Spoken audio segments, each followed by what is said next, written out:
The nostalgia for unity, the appetite for the absolute, illustrates the essential impulse, the human drama.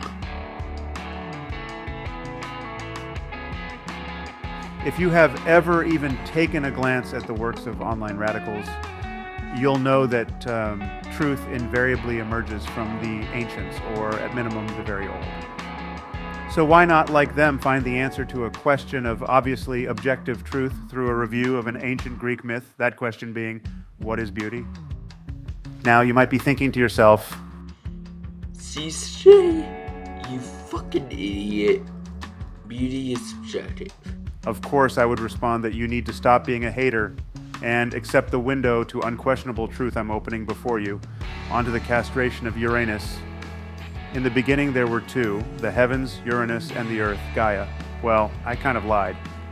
There was a third, the underworld, Hades. But for the duration of this myth, he kind of just chills doing nothing of significance. Kind of like Sneeko, while another dude drilled his girl. Like a common Sneeko, maybe Hades was just jerking it while Gaia got hot and heavy with another. And indeed, did things get hot and heavy between Gaia and Uranus? She saw Uranus's indifferently, deliciously dangling dick and commented with a certain lustful teasing, "Oh, you're making me so wet, Sky Daddy. Stick your cock in my bubbling geysers." Uranus responded without delay, Jawohl, I shall fuck you dutifully.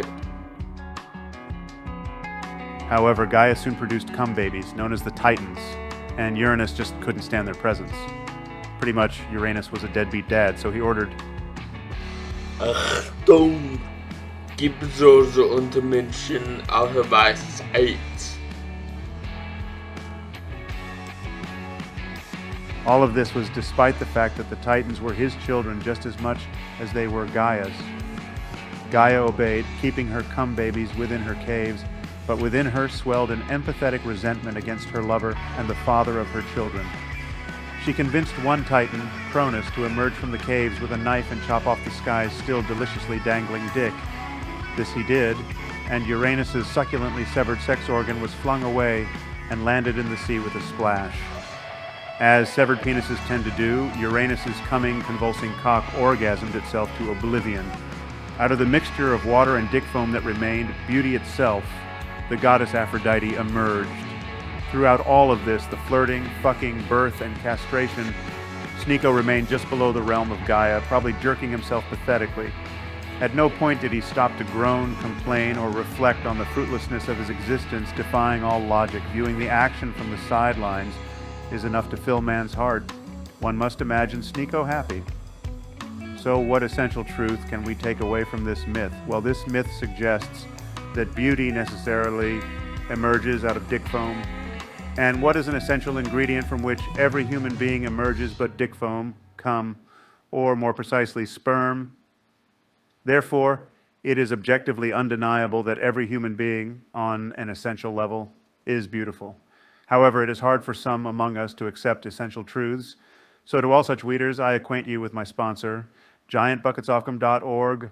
Rediscover your inner Aphrodite by emerging from cum with the help of GiantBucketsOfCum.org.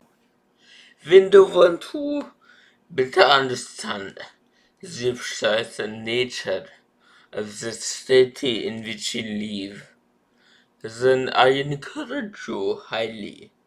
Please subscribe and watch this video next.